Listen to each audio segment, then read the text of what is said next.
Let's go to page 194. This is lesson 4-7. And the objective of this lesson is to solve polynomial equations. So the foundation of this lesson is that if you have an a times b equal to 0, when you have something times something equal to 0, that means, so if a times b equal to 0, then a has to equal to 0 or b equal to 0. So this is called the zero product property. So again, when you have something times something equal to 0, that means this has to be equal to 0 or this has to equal to 0. Okay. So by using this, this concept, then we can use it to solve polynomial equations. So example 1, you have x minus 5 times x plus 2 equal to 0. So you have this times this equal to 0, that means this has to equal to 0 or x plus 2 has to equal to 0. Right? Again, one of these has to equal to 0. Okay. So this is called the zero product property. Then from here you solve. So add 5 to both sides, so you got x equal to 5. Or, now make sure you have this, make sure you have the disjunction, or you can minus 2 on both sides, so you got x equal to negative 2. Okay, so your answer would be x equal to 5 or x equal to negative 2. Now, if you write in a set notation, as in the book, you can write it this way. So either way, okay, let's go to example 2. Here you have x squared equal to x plus 30. Okay, so when you have this kind of situation, you need to go and make into these, right? Again, you have to make it to equal to 0 on the right-hand side, so that you can apply the zero product property. Okay, so minus x on both sides, minus 30 on both sides. So you have x squared minus x minus 30 equal to 0. Then you have to factor that. You can go through your steps. Okay, make sure you go through your checklist. Your step 1, step 2, step 3, step 4. Right? So go through the list. Then you're going to see that this is going to be a step 4. So you have to add to get negative 1. You have to multiply to get negative 30. Okay, so apply the combination. So you got 1 comma negative 30, 2 comma negative 15. Now, if you know the correct combination, you can go directly into it. It's going to be 5 comma negative 6. But if you don't, just go down the list. So it'll be 1, 2, 3, negative 10, 4, 5, negative 6. Okay, and that's it. Okay, so you're going to get plus 5 minus 6. So once you get factor and you have equal to 0 on the right-hand side, you can apply the zero product property. Okay, that means x plus 5 has to equal to 0 or x minus 6 equal to 0.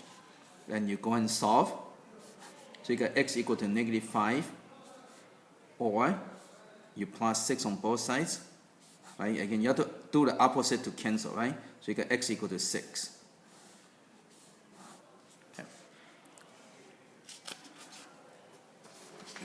Okay, let's go to the next example.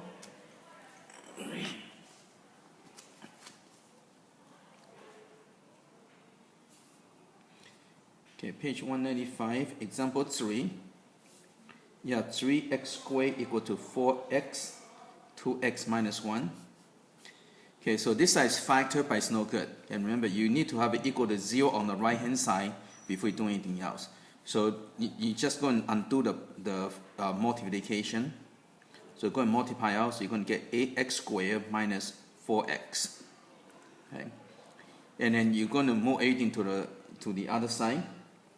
So minus 8x squared minus 8x squared plus 4x plus 4x. So you can make sure you write down what you're going to do and then you do it, right? So this will all cancel out. And you want to arrange this in the correct order. So now these are opposite signs, so you have to so you have to subtract. So you're going to end up with a 5 and take the sign of a higher number, so it would be negative. 5x squared plus 4x equal to 0. The next step is you have negative in the front, so you probably want to get rid of the negative. oh wait, this is a cube. Ah, okay, you know what? Copy the problem now, so that's going to redo. Okay. So page 195, example 3, you have 3x cubed equal to 4x times 2x minus 1. So you have to be careful, make sure you copy the problem correctly.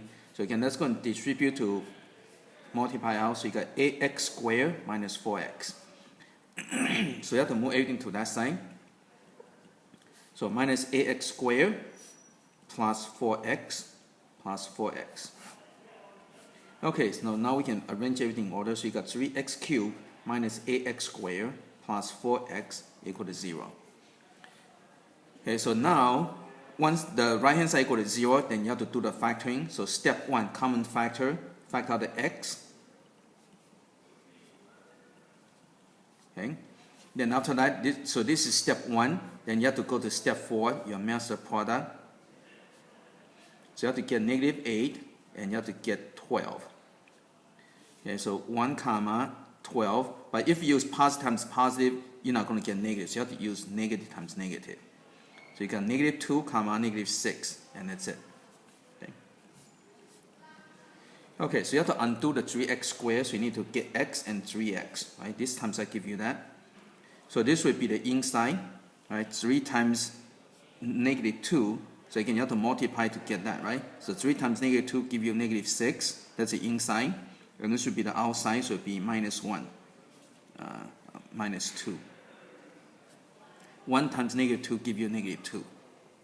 Okay, so once you all factor and it's equal to 0, you apply the zero product property. So you have to set each factor equal to 0. So you're going to have x equal to 0, or x minus 2 equal to 0, or 3x minus 2 equal to 0. Now you can go and solve each one. So this is already done, so you can do that. This one you plus 2 on each side. So you got x equal to 2, so that's your second answer. And this one you plus 2 on each side. So you got 3x equal to 2, divided by 3, divided by 3. So x equal to 2 over 3. Okay, so you got 3 answers. And again, because it's a cube, so you're going to get 3 answers.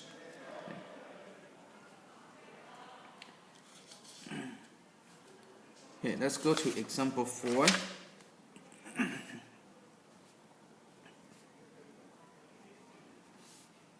Okay, you're looking for the, so you have f of x is equal to x minus 4 cubed minus 4 times 3x minus 16.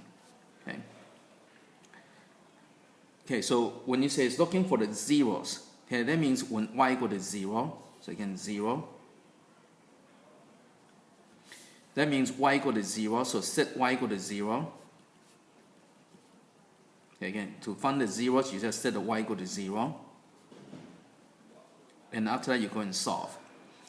Okay, so now you have to work this part out. So you can go off to the side, okay? You can multiply it out. So this is going to become x cubed minus 12x squared plus 48x minus 64. And this side is going to be minus 12x plus 64. So again, to do this, you have to go to the side. Okay, go x minus 4, x minus 4, x minus 4. Okay? And when you multiply this part over here, you have to do 2 at a time, right? You're going to get x squared minus 4x minus 4x plus 16 times x minus 4. Okay? And so this becomes x squared minus ax plus 16 times x minus 4. And after you distribute this, you get that. Okay? Okay, so let's go ahead and combine the like terms. So you got x cubed, okay, and then you have the, so this, okay, minus 12x squared. Now the x term is here, and this one here. So opposite sign, you have to subtract, so you get 36, and it's positive because the higher number is positive. Okay, and then this cancel out, so that's kind of nice. Okay, and I don't like the 0 on this side, so I'm going to just flip it, I'm going to switch side. So you got x cubed minus 12x squared plus 36x equal to 0. Okay, so that's going to do the factoring. So step 1, common factor. So factor out the x.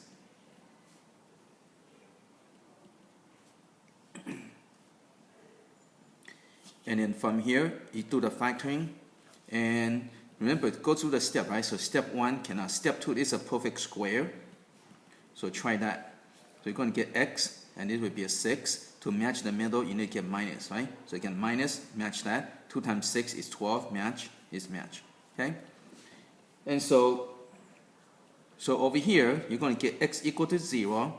And this one, what happened is that this is called a double root. Okay? So what happened is x minus 6 squared means it's x minus 6, x minus 6. And when you solve, you're gonna have x minus 6 equal to 0, or x minus 6 equal to 0. So you get two of the same thing. Okay? And so you're gonna get x equal to 6, right? You plus 6 on both sides. So you got x equal to 6, and you got x equal to 6. So you got two of the same thing. So this is called a double root. Okay, and in this case it's double. Okay, so just be aware of that. Okay, so the zeros are when x equal to 0 or 6. Okay, so you can write it this way. Okay, so you probably want to write it this way. Okay, so again, zeros when x equal to 0 or 6.